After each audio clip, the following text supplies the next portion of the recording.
Dia cuma anak SMA yang polos, sementara pria itu, pengusaha sukses umur 35 tahun, duda, punya masa lalu kelam. Mereka seharusnya nggak pernah ketemu, tapi satu pertemuan di parkiran sekolah, justru jadi awal dari segalanya. Pertanyaannya, ini cinta, atau cuma pelarian berbahaya? Sore itu, hujan deras mengguyur kota. Suara petir sesekali menggelegar, membuat Dita berdiri makin merapat ke tembok gerbang sekolah. Teman-temannya sudah dijemput satu persatu. Tapi jemputan Dita, angkot langganannya, tak kunjung datang. Payung pun ia tak bawa. Baju seragamnya mulai basah, dan udara dingin makin menusuk. Saat ia hampir putus asa, sebuah mobil hitam berhenti tepat di depannya. Mobilnya mewah, platnya pendek, kaca jendela turun pelan. Seorang pria turun sedikitkan masker dan berkata dengan nada ramah, "Kamu nggak dijemput? Saya bisa antarkan, kalau kamu mau." Dita langsung mundur setapak. Ia belum pernah diajak bicara oleh orang asing seperti ini. Tapi pria itu terlihat tenang, berwibawa, dan tidak asing. Setelah memperkenalkan diri, pria itu mengaku bernama Arman, pemilik toko fashion terkenal yang pernah datang ke sekolah sebagai donatur. Ia juga paman dari alumni SMA itu. Dita mulai mengingat wajahnya. Lalu, entah karena panik, kedinginan, atau hanya ingin cepat pulang, Dita mengangguk dan masuk ke mobil itu. Selama perjalanan, tak banyak yang dibicarakan. Tapi dari cara pria itu memperhatikan jalan, memutar volume musik, hingga cara ia bertanya pelan soal rumah Dita, terasa berbeda. Bukan seperti pria kebanyakan. Dan sejak hari itu, hidup Dita mulai berubah. Tapi ia tidak tahu bahwa pertemuan sore itu akan membawanya masuk ke dalam cerita yang tak pernah ia bayangkan sebelumnya. Setelah kejadian itu, Dita mulai memperhatikan sekitar. Beberapa kali ia melihat mobil yang sama parkir agak jauh dari gerbang sekolah. Kadang hanya berhenti sebentar, kadang lebih lama. Pria itu tak turun, hanya diam di dalam mobil. Tapi setiap kali Dita melirik, mobil itu langsung pergi pelan. Dita bukan tipe yang gampang curiga. Tapi sejak ditumpangi oleh Arman hari itu, pikirannya sulit tenang. Ia bukan hanya mengingat wajahnya, tapi juga suaranya, caranya menyetir, bahkan aroma parfum di mobil itu. Semua masih jelas, padahal mereka cuma ngobrol sebentar. Arman, pria umur 35 tahun, pemilik beberapa usaha fashion di kota. Sudah mapan, dewasa, dan dari luar terlihat nyaris sempurna. Tapi kenapa dia memperhatikan Dita? Siswi biasa, tak populer, tak istimewa. Bahkan hidupnya di rumah jauh dari kata bahagia. Ayah yang sibuk, ibu yang sudah lama pergi. Dita tumbuh tanpa banyak bercerita ke siapapun. Satu sore, Dita pulang jalan kaki. Mobil hitam itu kembali muncul. Kali ini hanya berhenti di sisi jalan, tak terlalu dekat. Kaca tak diturunkan, tapi cukup untuk membuat jantung Dita berdebar. Ia tak tahu harus senang atau khawatir. Tapi satu hal pasti, pertemuan hari itu bukan yang terakhir. Dan tanpa sadar, Dita mulai menanti. Bukan hanya mobilnya, tapi juga sosok yang pernah membuatnya merasa dilihat untuk pertama kalinya. 3 hari berturut-turut, Dita melihat Arman muncul di tempat yang sama, kafe kecil di belakang sekolah. Biasanya kafe itu sepi, tempat dia ngerjain tugas atau sekadar duduk sendiri. Tapi belakangan, tiap ia datang, Arman sudah lebih dulu di sana. Duduk di sudut, dengan laptop dan secangkir kopi. Hari pertama Dita berpikir itu kebetulan. Hari kedua, dia mulai ragu. Tapi saat hari ketiga, dan Arman tiba-tiba menyapanya dengan senyum. "Kamu suka nulis ya?" Dari jauh kelihatan serius banget. Hati Dita langsung campur aduk. Dita gugup, tapi berusaha tenang. Ia jawab seadanya, sambil pura-pura fokus ke bukunya. Tapi Arman tidak memaksa. Ia bicara seperlunya, duduk dengan jarak aman, dan selalu sopan. Tapi justru itu yang bikin Dita bingung. Bukan rayuan, bukan gombalan, tapi sikapnya yang dewasa, hangat, dan membuatnya merasa dihargai. Setelah pertemuan ketiga itu, Dita sadar, Arman gak muncul di sana karena kebetulan ia sengaja datang. Tapi kenapa? Apa yang pria seumur itu cari dari gadis SMA seperti dirinya? Malamnya, Dita kepoin akun Instagram bisnis Arman. Ia menemukan foto-foto lama. Salah satunya saat Arman hadir di sekolah sebagai donatur. Di kolom komentar, banyak yang memuji ketampanan dan kesuksesannya. Tapi tak ada jejak wanita. Tak ada tanda-tanda dia sedang dekat dengan siapapun. Dita mulai menyimpan tanya dalam hati. Ini cuma perhatian orang dewasa ke anak muda? Atau ada maksud lain yang belum dia pahami? Dan di balik itu semua, Dita mulai takut, karena hatinya mulai ikut bermain. Malam itu, Dita baru keluar dari tempat les saat hujan mulai rintik. Langit mendung, angin dingin. Belum sempat ia pesan ojek online, mobil hitam familiar itu muncul lagi. Pelan, tenang, seperti biasa. Kaca turun, Arman tersenyum kecil. Pulangnya kemana? Saya antar ya, sekalian lewat. Dita ragu, tapi suasana malam itu sepi dan agak mencekam. Ia mengangguk, lagi-lagi masuk ke mobil itu. Di dalam, suasananya hening. Hanya suara wiper dan musik instrumental pelan. Dita memandangi dashboard mobil sambil sesekali curi pandang ke arah Arman. Pria itu tetap tenang, menyetir dengan tatapan lurus ke depan. Tapi saat hampir sampai rumah, Arman malah belok, bukan ke arah komplek Dita. Dita panik. Itu bukan jalan ke rumah saya, Pak. Katanya cepat. Arman langsung menjawab. Saya cuma mau tunjukin sesuatu. Nggak lama. Dita mulai cemas. HP-nya ia genggam erat.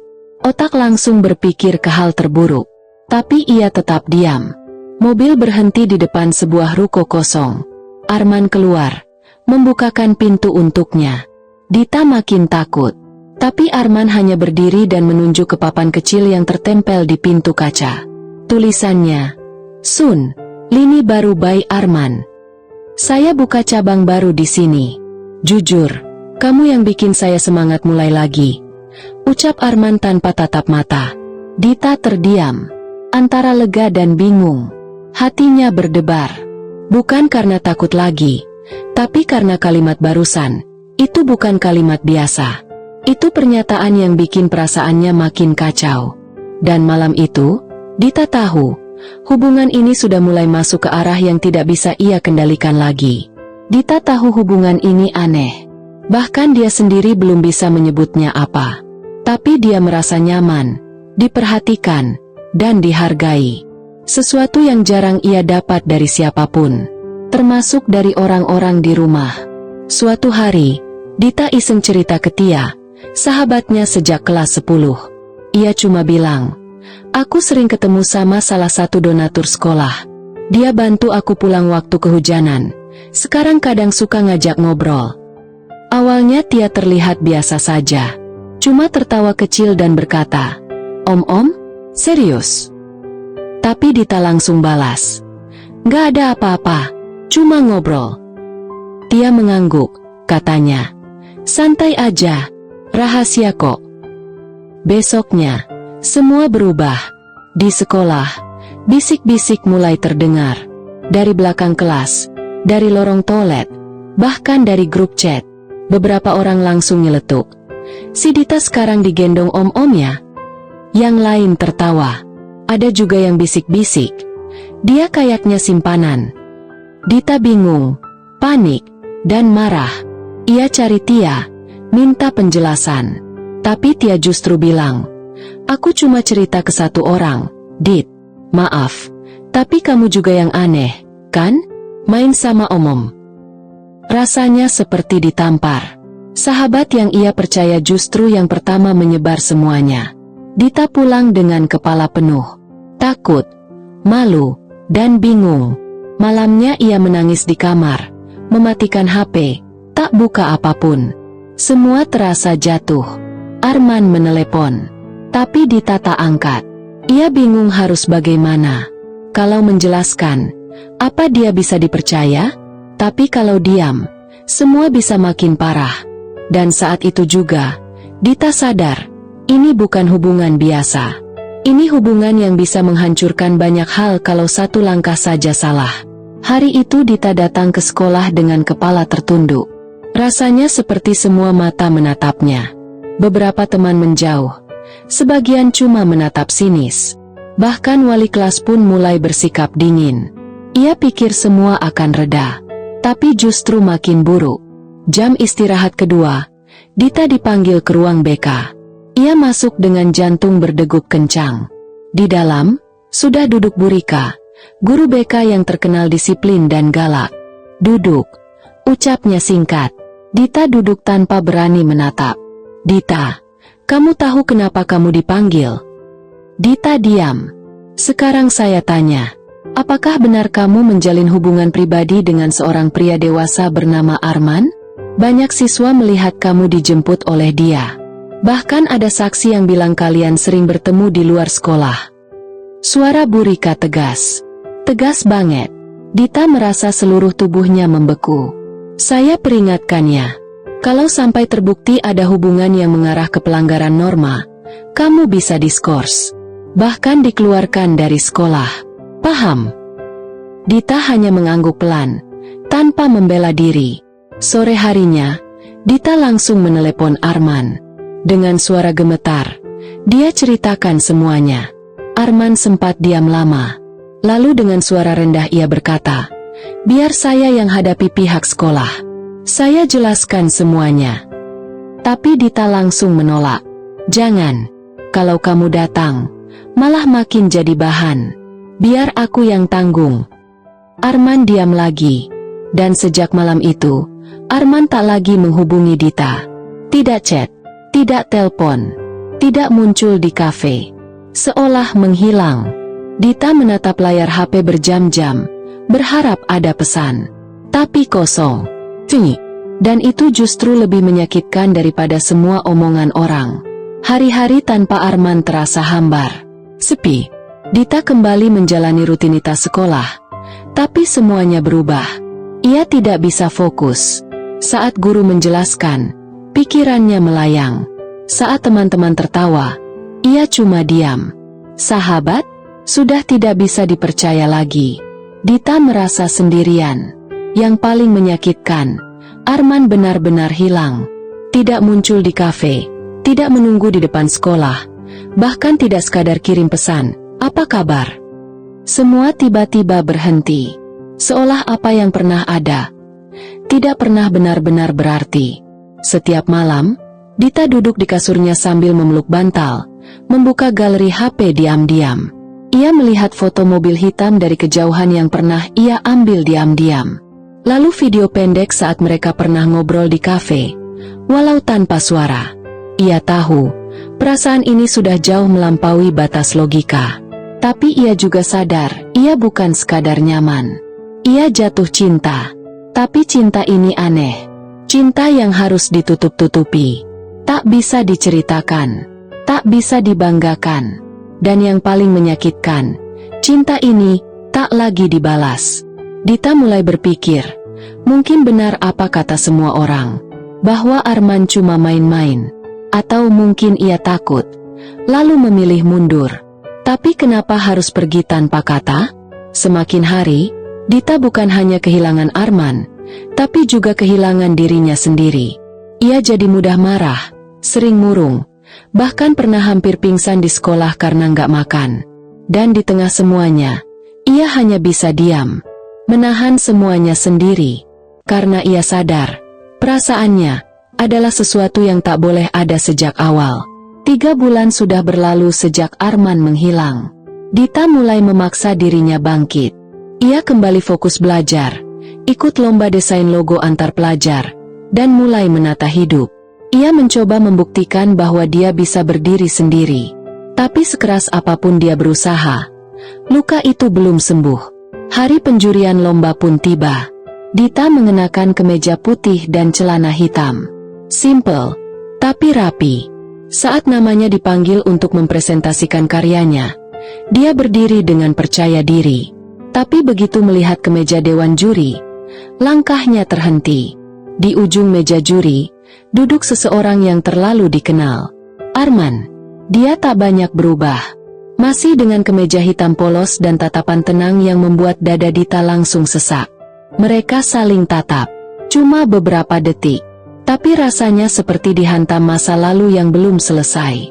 Presentasi berjalan canggung. Tangan Dita gemetar. Suaranya sempat pecah. Tapi ia paksa tetap tenang. Setelah selesai, Arman jadi juri terakhir yang bicara. Komentarnya singkat. Kamu punya karakter dan keberanian. Tak ada senyuman, tak ada tatapan lama, tapi cukup untuk menghancurkan semua tembok yang selama ini Dita bangun. Selesai acara, saat semua orang sibuk foto dan bersalaman, Arman mendekat pelan ke Dita. Kamu luar biasa, Dit, katanya lirih. Tapi saya salah waktu. Dita menatapnya tajam. Waktunya salah tapi rasanya enggak. Dan untuk pertama kalinya, mereka bicara jujur, dengan jarak yang tetap mereka jaga, dan perasaan yang masih mereka simpan rapat-rapat. Beberapa minggu setelah lomba itu, Dita menerima email tawaran magang dari salah satu butik ternama di kota, milik brand lini baru. Nama yang sama dengan ruko yang pernah Arman tunjukkan malam itu. Dita bingung, ragu, tapi juga penasaran. Akhirnya, ia terima. Hari pertama, dia datang dengan rasa campur aduk. Butiknya mewah, interiornya elegan, karyawan semua berpakaian profesional. Tapi begitu masuk ke ruangan meeting kecil di lantai 2, disitulah matanya bertemu dengan pria yang selama ini ia coba lupakan. Arman duduk di ujung meja, mengenakan kemeja biru tua, berkas di tangan. Dia hanya melirik sekilas dan berkata singkat, "Selamat datang, Dita. Fokus kerja, ya." Sikapnya dingin, jaga jarak, seolah mereka tak pernah punya apa-apa. Dan itu justru lebih menyakitkan. Hari-hari berlalu, Dita bekerja keras. Ia belajar banyak, mulai dari desain produk, pemasaran, sampai handling customer. Tapi di balik profesionalisme itu, ada rasa yang terus mengganggu. Tiap malam, dia menahan diri untuk tidak bertanya, kenapa Arman bersikap seolah dia tidak pernah ada? Tapi Dita tahu, perasaan itu tidak sepihak. Kadang saat mereka bertemu di ruang kerja, Arman diam terlalu lama. Kadang saat Dita tertidur di sofa karena lembur, Arman yang pelan-pelan menutupkan jaket ke badannya. Semuanya terjadi diam-diam. Tak ada sentuhan, tak ada kata cinta. Tapi ada sesuatu yang tak bisa disembunyikan. Mereka saling menahan, saling memendam, dan itu justru jauh lebih menyiksa daripada apapun. Malam itu kantor sepi, karyawan sudah pulang, tinggal Dita dan Arman yang masih duduk di ruang desain. Mereka sibuk, atau pura-pura sibuk, tak saling bicara, sampai akhirnya listrik tiba-tiba padam. Seluruh ruangan gelap total, hanya cahaya dari ponsel mereka yang menyala. Dita spontan berdiri, agak panik. "Pak, mati lampu ya?" Arman menyalakan senter dari HP-nya, menyorot ke arah kabel. "Iya, mungkin MCB-nya jatuh. Tunggu ya, saya cek." Beberapa menit berlalu, tapi aliran listrik belum kembali. Akhirnya mereka duduk berhadapan, dalam cahaya seadanya. Hening, udara jadi terasa aneh. Dita akhirnya bicara pelan. "Boleh saya tanya sesuatu?" Arman menatap sekilas. "Apa? Kenapa kamu cuek banget sama aku? Seolah aku ini cuma staf biasa. Padahal kamu yang mulai semuanya." Arman terdiam. Suaranya pelan saat menjawab. "Karena aku harus. Aku takut salah langkah. Aku nggak mau rusak hidup kamu." Dita menahan air mata. "Tapi kamu juga yang masuk ke hidup aku. Terus pergi gitu aja. Sekarang pura-pura nggak kenal. Apa kamu pikir aku baik-baik aja?" Wajah Arman berubah. Matanya menatap Dita lebih lama. Suaranya dalam. "Aku nggak baik-baik aja, Dit.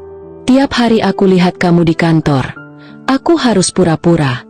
Aku tahan semuanya. Karena aku tahu, hubungan ini nggak bisa diterima siapapun. Aku lebih dari 2 kali umur kamu. Kalau ini ketahuan, yang hancur bukan cuma aku. Kamu juga." Dita menunduk. Suaranya pecah. Aku nggak butuh kamu sempurna, men.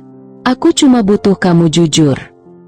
Dan malam itu, dalam ruang gelap tanpa listrik, mereka berdua akhirnya mengaku, mereka saling cinta. Tapi cinta itu harus diam. Karena dunia belum tentu siap. Dan mereka belum tentu kuat. Dita pikir setelah malam itu semuanya akan membaik. Setidaknya, mereka sudah jujur. Tapi ternyata, badai baru saja mulai. Hari itu kantor sedang ramai. Dita sedang bantu photoshoot koleksi baru di studio. Tiba-tiba seorang wanita berusia sekitar 30-an datang dengan langkah cepat. Langsung masuk ke ruang utama. Wajahnya tegas. Nada suaranya tinggi. Mana Arman? Karyawan lain bingung. Dita juga terdiam. Tak lama, Arman muncul dari lantai atas. Saat melihat wanita itu, ekspresinya berubah. Tegang. Rani, jangan bikin ribut di sini. Wanita itu adalah mantan istrinya. Nama yang pernah Dita dengar sekali. Dan sekarang, berdiri di depannya. Marah, emosi, dan tampak tahu banyak. Rani melirik tajam ke arah Dita. Ini dia ya? Yang kamu deketin? Anak sekolah. Men? Gila kamu. Kalau kamu terus lanjut, aku siap laporin kamu. Semua mata di kantor tertuju pada mereka. Suasana jadi kacau. Dita merasa tubuhnya gemetar. Ingin pergi, tapi kakinya kaku. Arman mencoba menenangkan, menarik Rani keluar. Tapi sebelum keluar, Rani menoleh ke Dita dan berkata lantang. Kamu tahu nggak, kamu bisa jadi bahan berita. Nama kamu bisa jelek. Kamu pikir dia bakal pilih kamu? Dia aja ninggalin aku waktu udah nikah. Setelah mereka keluar, Dita hanya bisa berdiri diam. Suasana kantor jadi dingin. Beberapa orang mulai berbisik. Hari itu juga, Dita pamit lebih cepat. Pulang dengan kepala penuh. Malamnya, Arman kirim pesan panjang. Minta maaf. Menjelaskan semuanya. Tapi Dita tidak menjawab. Ia hanya duduk di kamarnya, menatap layar HP tanpa berkedip. Dunia nyata sedang mengetuk pintu. Dan Dita sadar hubungan ini bisa menghancurkan bukan hanya dirinya, tapi juga semua yang pernah ia bangun. Setelah kejadian itu, Dita tak pernah lagi datang ke kantor. Ia cuti seminggu tanpa alasan jelas. Arman mencoba menghubungi, telepon, chat, bahkan kirim email. Tapi semua tak dijawab. Dita hanya membaca, tanpa membalas. Rasanya terlalu berat. Di rumah pun, ia tak cerita ke siapapun. Ayahnya sibuk kerja seperti biasa, tak pernah peduli urusan pribadinya. Dan malam-malam Dita habiskan dalam gelap, menahan tangis, membungkam mulut dengan bantal. Ia sadar, semua ini sudah terlalu jauh. Bukan cuma perasaannya yang hancur, tapi nama baik, masa depan, dan mimpinya juga mulai dipertaruhkan. Dita belum kuliah, belum jadi apa-apa. Dan sekarang, satu langkah saja bisa menghancurkan semuanya. Diam-diam, ia ambil keputusan. Tanpa pamit, Dita pergi ke Bandung. Ia diterima di pelatihan desain selama 6 bulan. Beasiswa penuh. Ini kesempatan untuk mulai dari nol. Ia kirim surat pengunduran diri ke kantor Arman lewat email singkat. Tak ada penjelasan. Hanya, terima kasih atas semuanya. Hari-hari di Bandung tak mudah. Ia tinggal di kos kecil, tidur di kasur tipis, hidup seadanya. Tapi setidaknya, jauh dari semua masalah, ia mulai membangun karya. Pelan-pelan dikenal di komunitas. Namanya mulai muncul di katalog kecil. Tapi malam-malam tetap sepi. Ia sering membuka galeri lama. Lihat chat terakhir dari Arman, yang isinya hanya satu kalimat. Kamu baik-baik aja, kan? Dita tak pernah jawab, tapi setiap membacanya, air matanya tetap jatuh. Dan di sisi lain, Arman masih datang ke kafe tempat mereka biasa bertemu.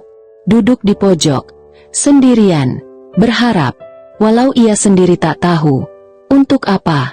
Waktu berjalan cepat. Sudah 3 tahun sejak Dita pergi ke Bandung.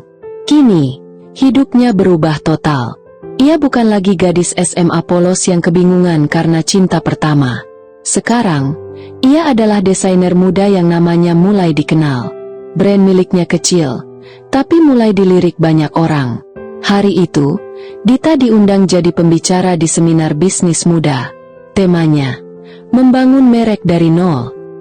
Ia berdiri di panggung kecil, lampu sorot menerpa wajahnya. Di tangannya ada mikrofon, dan jantungnya berdebar seperti dulu, tapi bukan karena gugup, karena sesuatu yang tak bisa ia jelaskan.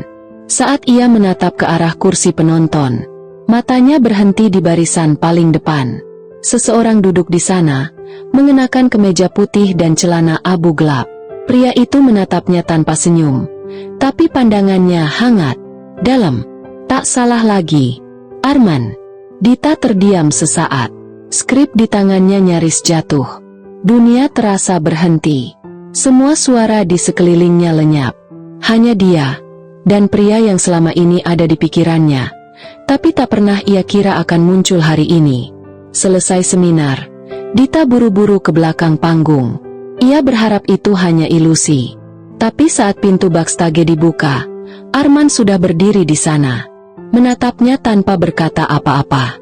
Tak ada pelukan, tak ada air mata. Hanya tatapan yang sama seperti 3 tahun lalu, penuh rasa yang ditahan terlalu lama. Akhirnya, Dita hanya berkata pelan, "Kenapa kamu datang?"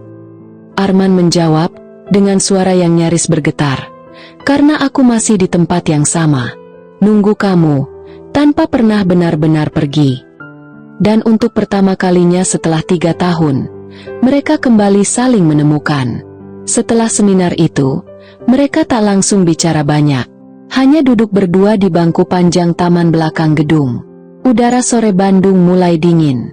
Tapi suasana hati mereka lebih hangat daripada apapun. Arman membuka pembicaraan pelan. "Maaf ya, butuh waktu 3 tahun buat akhirnya berani muncul." Dita menoleh. "Kamu tahu nggak? Dulu aku nunggu kamu tiap malam. Bahkan waktu aku mutusin pergi, aku nunggu kamu kejar aku. Tapi kamu nggak pernah datang." Arman tersenyum pahit. "Aku takut. Dulu aku pikir, kalau aku benar-benar cinta kamu, aku harus biarin kamu tumbuh tanpa aku. Karena aku sadar, aku bukan cowok seumuran kamu. Dunia kita beda. Dan aku punya banyak luka yang belum sembuh." Dita terdiam. Ia menatap Arman lebih lama. Pria itu tampak lebih tua. Ada garis lelah di wajahnya. Tapi justru itu yang membuatnya terlihat jujur. Lebih manusiawi. "Aku juga tumbuh," ucap Dita. "Tapi bukan karena kamu menjauh. Justru karena rasa yang gak pernah selesai. Aku pakai itu buat dorong diriku. Sampai akhirnya aku bisa berdiri sendiri." Mereka diam sebentar. Arman kemudian berkata, "Rani sudah tinggal di luar negeri. Aku sudah selesai urusan hukum. Semua bersih. Usaha juga stabil. Tapi semua itu rasanya kosong. Aku cuma mau satu hal." Dita menahan napas. "Aku cuma mau tahu, kalau sekarang aku datang bukan sebagai bos, bukan sebagai om, bukan sebagai masa lalu, tapi sebagai laki-laki yang masih cinta kamu. Apa kamu masih mau lihat aku?" Dita tak langsung menjawab. Tapi kali ini, ia tidak pergi. Ia hanya tersenyum kecil, menunduk pelan, dan menggenggam tangan Arman untuk pertama kalinya. 3 bulan setelah pertemuan di Bandung, Dita kembali ke Jakarta. Bukan karena ingin mengulang masa lalu, tapi karena ia tahu, dirinya kini berdiri sebagai perempuan yang sudah tahu siapa dirinya, dan apa yang ia mau. Hubungannya dengan Arman tidak lagi sembunyi-sembunyi. Tidak lagi saling menyalahkan masa lalu. Mereka memilih jalan yang sulit, jalan yang hanya bisa dilewati dengan komunikasi, kompromi, dan kejujuran. Beberapa orang tetap mencibir, tetap mempertanyakan selisih usia mereka, atau sejarah Arman dengan mantan istrinya. Tapi kini, Dita tidak peduli. Ia tahu, cinta yang sehat bukan yang selalu disukai orang, tapi yang membuat seseorang tumbuh jadi lebih kuat. Suatu sore, mereka duduk berdua di teras rumah Arman. Rumah itu dulu terasa terlalu besar dan sepi, tapi sekarang, suara Dita membuatnya hidup. Arman melirik ke arah Dita yang sedang menggambar di sketchbook.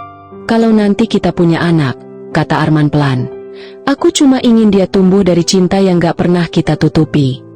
Dita berhenti menggambar, menatap Arman. Kamu yakin kita bisa sampai sejauh itu? Arman mengangguk.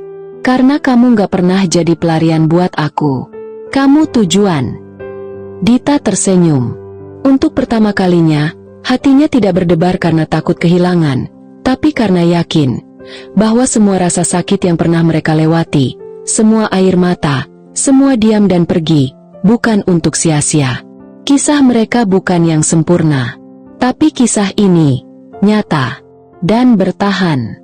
Dari kisah ini kita belajar bahwa cinta yang dewasa bukan tentang siapa yang datang lebih dulu, tapi siapa yang berani bertahan dengan jujur, walau dunia tidak selalu mendukung.